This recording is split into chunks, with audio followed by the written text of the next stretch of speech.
how to fix this TV doesn't seem to be a part of the Disney Plus household for this account.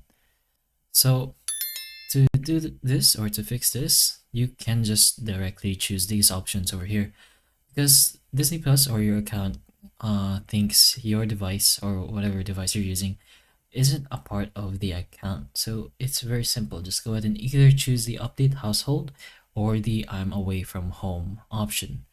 So there's going to be information from official Disney Plus from themselves. So it's basically the thing you're actually going to have to follow since it's official information from them.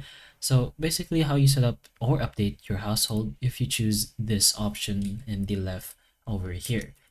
So Disney Plus will automatically detect and establish your household based on your subscription activity, linked devices, and internet connection, among other factors.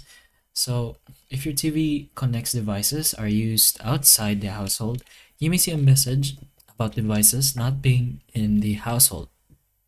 And if you see this TV doesn't so on select update household.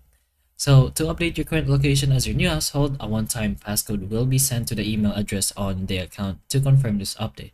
So just go ahead and prepare your Gmail or whatever account you use, and you should be able to see that code. And if you did not intend to update your Disney Plus household to your current location, you can select the update household the next time you see the message when you're at home. So you keep in mind that there may be a limit to the number of times you can update your household as well. If you choose the I'm away from home option, the process should be very similar.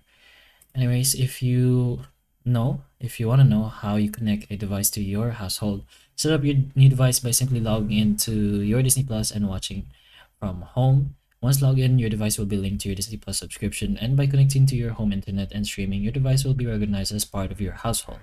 If you would like to manage the device connected to your account, you can log out of one or all devices. And finally, if you want to add someone outside your household to your subscription, account holders who want to add someone outside of their household to their Disney Plus subscription will be able to do so with a Disney Plus extra member add-on. So you can go ahead and read this for the details on that. But that's pretty much how you technically fix that this TV doesn't seem to be a part of your household for this account on Disney Plus. So hopefully the information of this video can help you in a way. And if it can, please like and subscribe for more videos like this, and that's all.